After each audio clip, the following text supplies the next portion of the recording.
Baik, berjumpa lagi dengan saya. Jadi pada kesempatan ini saya akan mencoba untuk menjelaskan salah satu topik yang terkait dengan vulnerable group. Ya. Jadi vulnerable group di sini yang dimaksud adalah kelompok rentan. Dan kelompok rentan yang akan kita coba sampaikan di sini adalah terkait dengan penyakit menular atau yang kita kenal dengan communicable disease. Ya. Jadi seperti yang kita ketahui, kita mengenal ada penyakit menular dan tidak menular, ya, atau yang kita sering disebut dengan non-communicable disease atau penyakit tidak menular, dan penyakit menular atau yang kita kenal dengan istilah communicable disease. Ya. Nah, penyakit menular ini menjadi salah satu penyakit yang dapat menyerang kelompok tertentu, terutama kelompok rentan. Ya.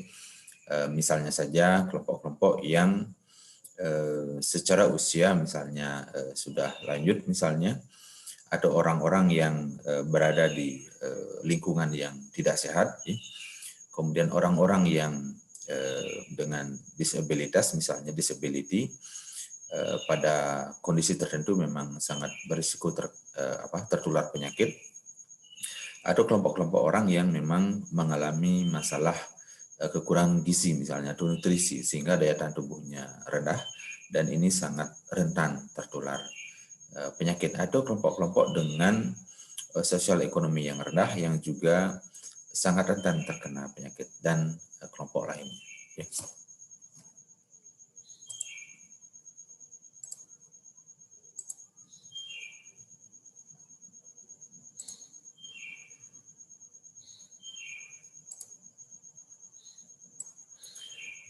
Baik, saya akan coba untuk sedikit menjelaskan terkait dengan communicable disease, ya. Jadi sebetulnya communicable disease ini atau penyakit menular ini oleh CDC, ya, jadi Center for Disease Control and Prevention. Jadi ini ada di Amerika. Jadi mereka memiliki pusat, ya, pencegahan dan pengendalian penyakit, ya. Dan mereka mencoba membuat beberapa kategori, ya, terkait dengan penyakit menular. Misalnya ada yang dikategorikan sebagai kategori A, ya. Jadi ini dikatakan sebagai the highest priority. Nah, pada prioritas ini atau pada kategori ini penyakit-penyakit tersebut sangat mudah untuk ditularkan, ya. Nah, dengan mortalitas yang tinggi dan terjadi social disruption, ya. Jadi angka kematiannya tinggi. Contohnya misalnya penyakit antraks, ya, kemudian smallpox, ya, atau variola virus, ya, jadi penyakit-penyakit yang disebabkan oleh virus umumnya ini, ya. Kemudian ada juga viral hemorrhagic fever, ya, contohnya adalah Ebola, ya. Kemudian kategori B ini termasuk moderate, ya. Kalau yang tadi itu adalah yang penularan sangat tinggi, dia termasuk prioritas yang tinggi, ya. Sedangkan ini moderate, jadi level menengah, ya. Ini dengan high morbidity, jadi angka kesakitan yang tinggi tetapi mortalitasnya rendah, low mortality, ya. Kemudian contohnya di sini misalnya food safety threats, ya. Misalnya salmonella, ya, salmonella yang penyakit salmonella, kemudian penyakit-penyakit yang disebabkan karena kuman yang lainnya misalnya Escherichia coli misalnya, kemudian tipes, ya, termasuk encephalitis, ya, viral encephalitis. Kemudian yang water safety threat ini contohnya adalah kolera, ya, yang penyebabnya adalah Vibrio cholera. Kemudian yang kategori C ini termasuk penyakit-penyakit emerging, ya. Selanjutnya adalah beberapa principles, ya, principle of infection and infectious disease occurrence, ya. Jadi ini ada beberapa hal terkait dengan prinsip-prinsip dalam penyakit infeksi dan kejadiannya, ya. Yang pertama ada yang dikenal dengan multi-causation, ya. Multi-causa sering kita dengar, di mana saat ini penyebab penyakit ini sangat kompleks dan multikausal, ya. Jadi penyebabnya lebih dari satu. Yaitu penyebab yang bisa menyebabkan terjadinya penyakit menular tersebut ada banyak faktor. Kemudian ada penyakit-penyakit infeksi, ya.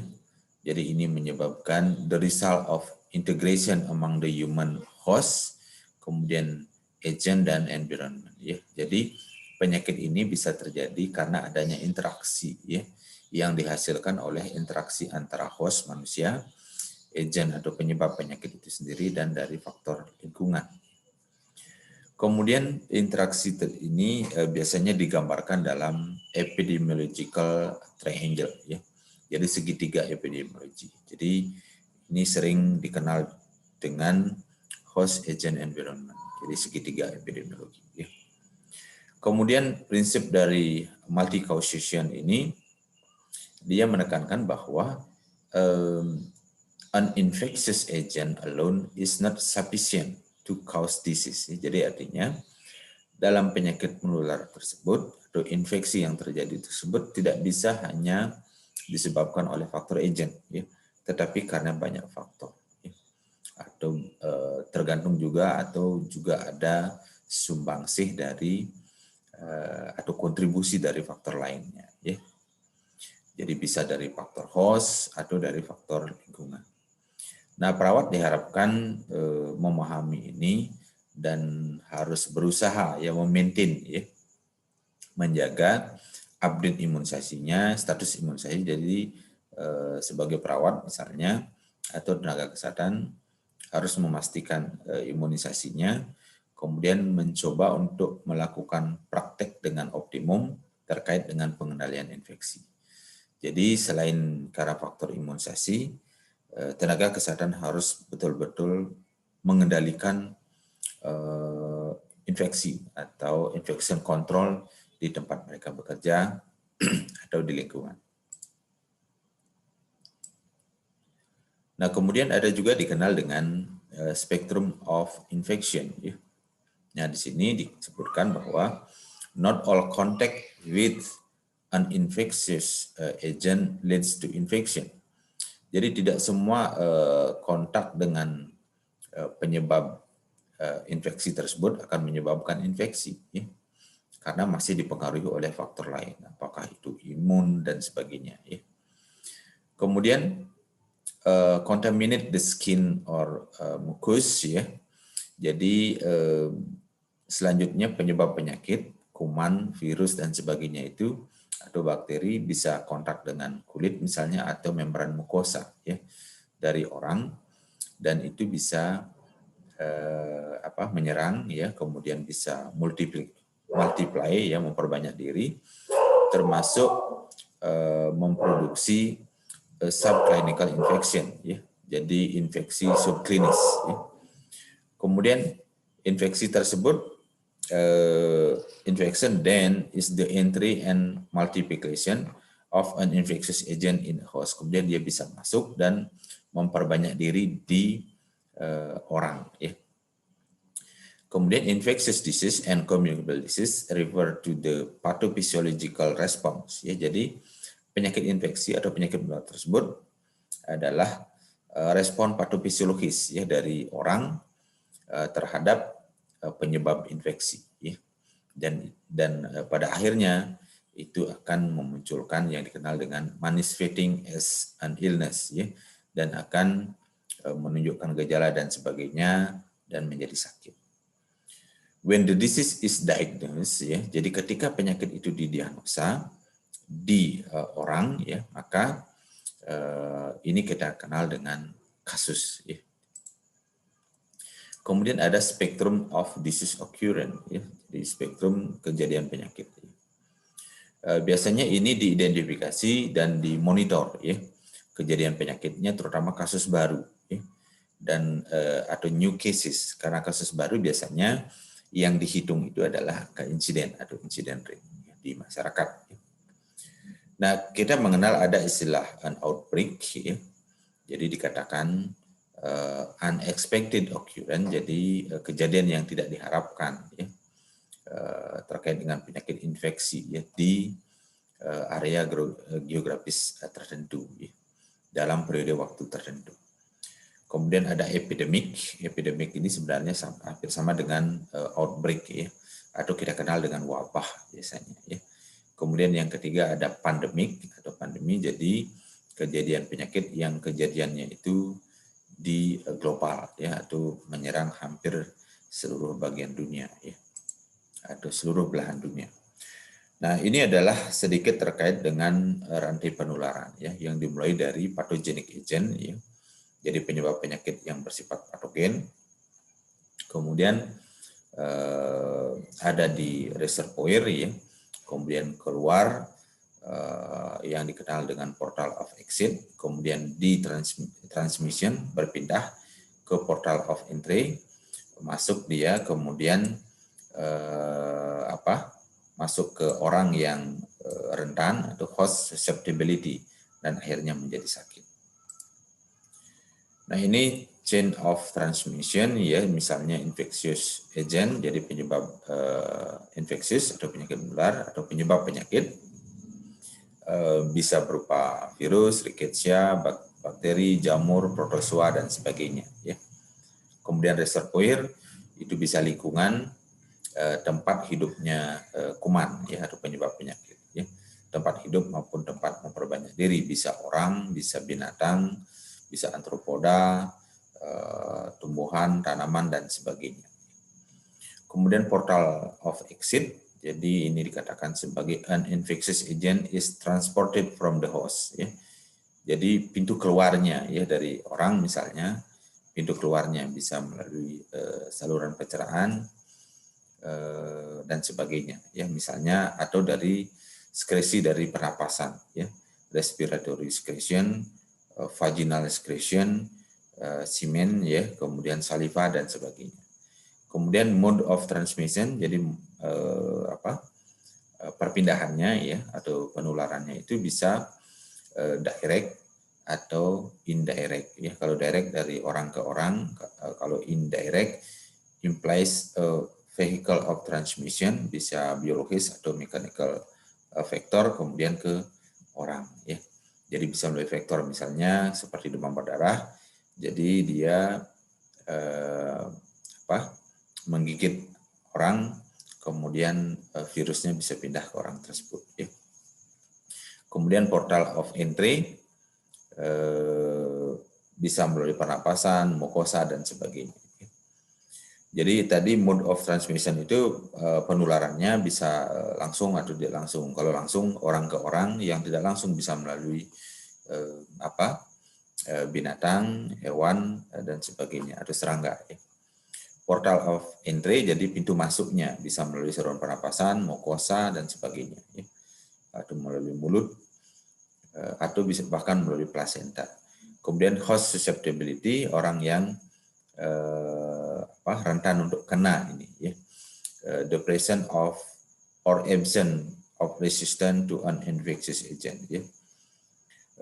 Biological and personal characteristic ya.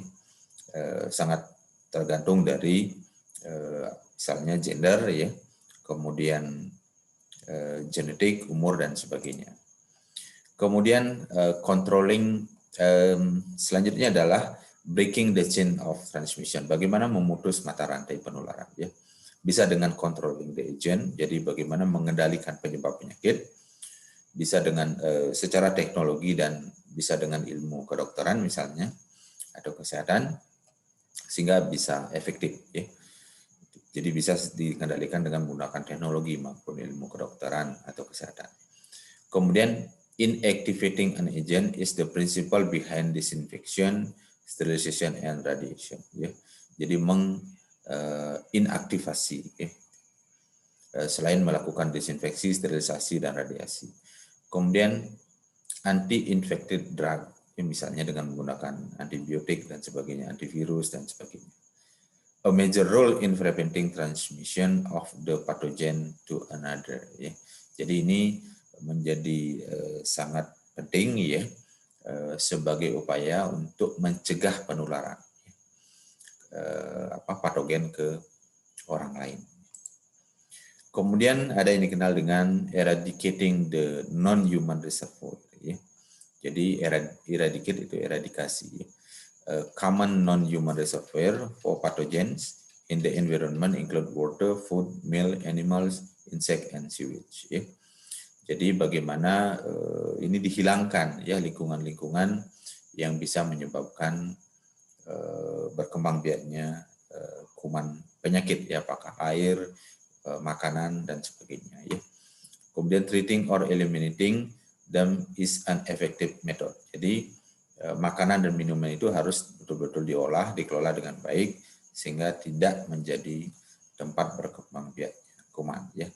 Sehingga bisa mencegah replikasi ya, memperbanyak diri dari patogen tersebut dan mencegah terjadinya perpindahan atau penularan.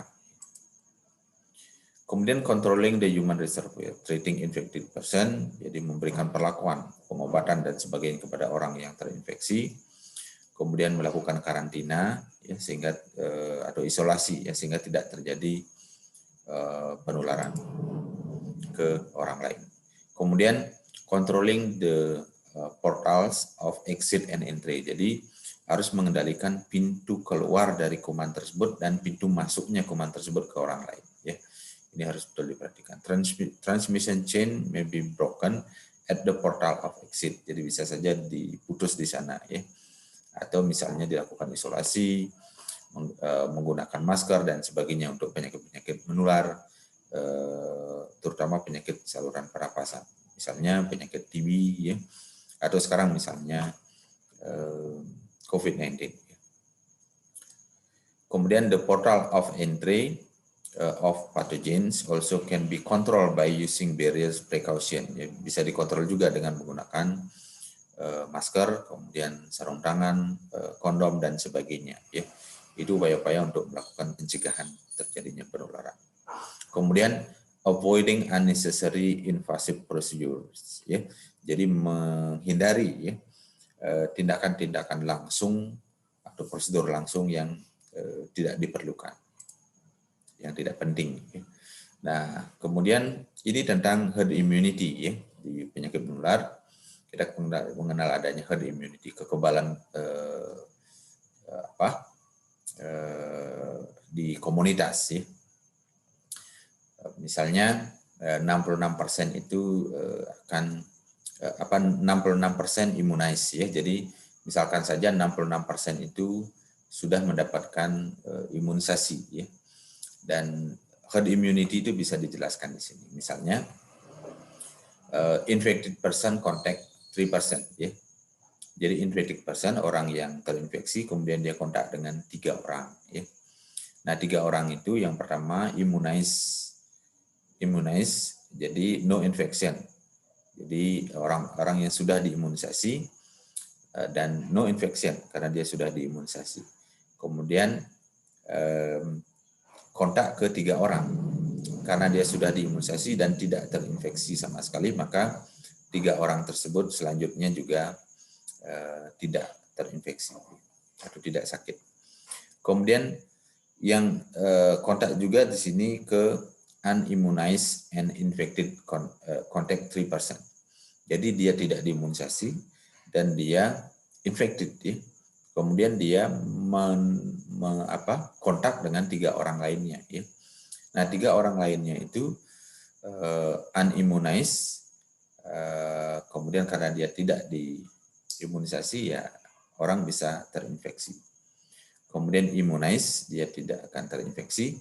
Kemudian immunize, kemudian dia tidak terinfeksi. Jadi orang-orang yang mendapatkan imunisasi tidak akan terinfeksi. Sedangkan yang unimmunized, yang tidak mendapatkan imunisasi atau tidak imunisasi, maka dia akan terinfeksi. Lalu yang ketiga, ini adalah immunized, no infection, contact 3%. Jadi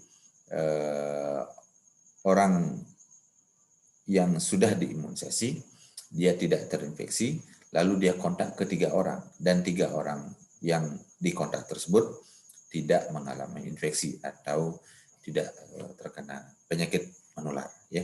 Nah, ini namanya herd immunity. Jadi orang-orang mendapatkan kekebalan setelah 66% immunize.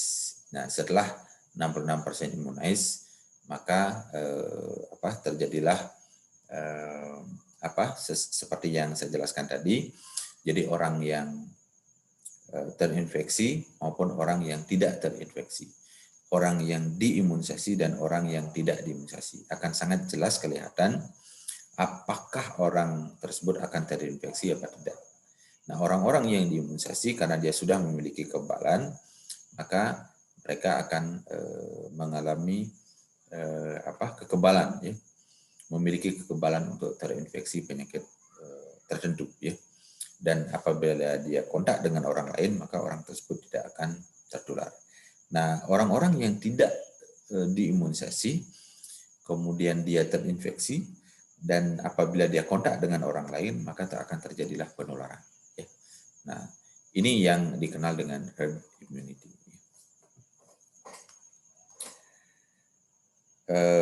Orang-orang yang mengalami herd immunity itu dikatakan 66%, ya, 66% immunized, protected, ya, akan terlindungi. Kemudian bagaimana dengan public health control of infectious disease, ya? Nah, ada terminologi, ada yang dikenal dengan kontrol, elimination, dan eradication. Kalau kontrol berarti itu hanya pengendalian, ya, pengendalian penyakit menular, ya. Dan ini akan bisa the reduction of incident, new cases maupun prevalent, kasus lama, ya. Jadi kalau dilakukan kontrol pengendalian, maka itu diharapkan terjadi penurunan angka insiden maupun angka prevalent, angka kejadian penyakit, ya. Kemudian kalau elimination, jadi kontrol within a specified geographic area, ya. Jadi pengendalian di dalam geografik tertentu, jadi wilayah tertentu atau area tertentu, ya. Dan prevalen dan angka insiden tersebut, jadi angka kejadian berupa prevalen maupun angka insiden itu akan terjadi penurunan bahkan mendekati zero, yaitu mendekati 0. Lalu bagaimana dengan eradication? Eradication itu penurunan, reducing the worldwide incident of a disease to zero, ya. Jadi kalau eradication atau eradikasi, ya, ini menurunkan angka insiden penyakit di dunia sampai 0. Itu namanya eradication atau eradikasi.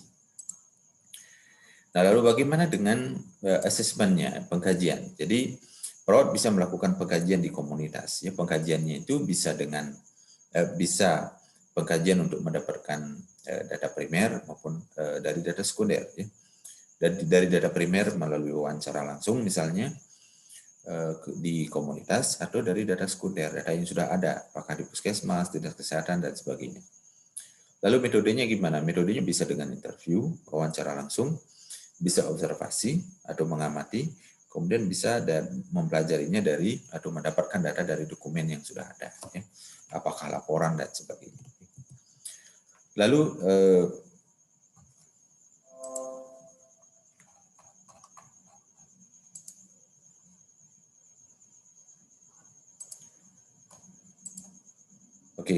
melalui data primer maupun sekunder sudah saya jelaskan tadi. Kemudian bisa juga melalui primer, sekunder, kemudian interview, observation atau observasi dan dokumen, ya. Selanjutnya, perawat dalam melakukan pengkajian bisa menggunakan dalam epidemiologi kita kenal dengan descriptive epidemiologi atau epidemiologi deskriptif. Nah, pengkajiannya bisa dilakukan ke orang, bisa ke tempat atau time atau waktu, ya. Nah, pengkajian tentang orang misalnya siapa yang kena, umur berapa yang kena, berapa banyak yang kena penyakit menular dan sebagainya, ya. Itu bisa dilakukan pengkajiannya ke arah sana. Kemudian place atau tempat, orang-orang di mana yang kena, misalnya desa mana, kelurahan mana, kecamatan mana dan sebagainya, ya. Kemudian apakah di kota yang kena atau orang-orang di desa, atau kota dan desa dua-duanya kena, ya. Kemudian time atau waktu, kapan kenanya, ya. Berapa lama sudah berlangsung dan sebagainya. Lalu bagaimana kejadian tiap hari, tiap minggu, bulan dan sebagainya, ya. Itu bisa dilakukan pengkajian ke arah sana, ya. Dan bisa person, place dan time. Lalu bisa juga menggunakan epidemiologic triangle, ya. Jadi dengan menggunakan segitiga epidemiologi. Jadi fokusnya adalah host, agent, dan environment. Jadi host itu orangnya, sama seperti tadi ya, siapa yang kena, umur berapa, pendidikannya, penghasilan dan sebagainya. Kemudian agent termasuk jenis kelamin laki perempuan ya. Kemudian agent kumannya apakah itu bakteri, virus, jamur dan sebagainya. Kemudian environment, lingkungan ya. Lingkungannya seperti apa? Apakah kumuh atau tidak, banyak sampah atau tidak, bersih atau tidak dan sebagainya. Nah, ini cara kita melakukan pengkajian bisa dengan menggunakan model ini. Lalu kita juga bisa mengkaitkannya dengan screening, surveillance, dan outbreak investigation. Ya. Misalnya screening apakah sudah dilakukan atau tidak. Kalau sudah ada, kita bisa lihat datanya dari sana, hasil screeningnya. Jadi screening itu adalah bagaimana melakukan pemeriksaan kepada orang-orang yang tidak menunjukkan gejala ya di komunitas tertentu. Ya. Nah, sehingga nanti akan bisa diklasifikasikan pada akhirnya dia akan apakah dia berpotensi mengalami penyakit atau tidak sampai dia di diagnosis ya, sehingga nanti akan dapat diketahui mana orang di komunitas yang mengalami betul-betul mengalami penyakit dan mana yang tidak. Itu screening, jadi men-screening ya. Kemudian kalau surveillance itu systematic collection, analysis, and interpretation. Jadi dia melakukan melakukan pengumpulan data, kemudian melakukan analisis, kemudian melakukan interpretasi. Nah, setelah interpretasi, lalu nanti akan bisa dari kesimpulan, ya, apa penyebab penyakitnya, di mana kejadiannya, berapa banyak dan sebagainya, itu semua akan bisa diketahui. Dan ini penting untuk melakukan perencanaan, kemudian untuk membuat implementasi dan melakukan evaluasi. Dan tujuan terpentingnya adalah untuk mencegah dan mengendalikan penyakit maupun injury di komunitas atau di masyarakat. Dan yang terakhir adalah outbreak investigation, jadi penelusuran wabah ya. Nah, penelusuran wabah atau investigasi wabahnya atau penyelidikan wabah itu adalah systematic proses ya, proses yang sistematis untuk mengevaluasi data untuk selanjutnya bisa melakukan hipotesis, membuat hipotesis. Jadi memberikan dugaan sementara atau kita kenal dengan hipotesis. Misalnya ada suatu kejadian diare, lalu dibuatlah hipotesis. Diare ini mungkin disebabkan apakah dari makanan yang mengandung bakteri dan sebagainya. Itu dibuatkan hipotesis. Lalu data dikumpulkan. Setelah data dikumpulkan, kemudian lakukan tes hipotesis dengan menggunakan uji statistik. Apakah makanan A yang menyebabkan sebagai sumber infeksi, atau makanan B, atau minuman dan sebagainya. Nah, itu akan bisa diketahui. Dan ini bisa dilakukan atau bisa diketahui dengan melakukan outbreak investigation atau investigasi wabah. Saya kira itu yang bisa saya sampaikan terkait dengan vulnerable group atau kelompok yang rentan terkena penyakit, terutama penyakit infeksi atau penyakit menular, ya. Dan bagaimana pengkajiannya, ke arah mana pengkajiannya, ya. Yang pada akhirnya ini adalah untuk mencegah penularan, kemudian untuk mengendalikan penyakit menular yang ada di masyarakat, dan ujung-ujungnya kita ingin masyarakat terlindungi sehingga status kesehatan masyarakat tetap terjaga dengan baik atau bahkan status kesehatan masyarakat akan meningkat. Saya kira itu yang bisa saya sampaikan. Terima kasih.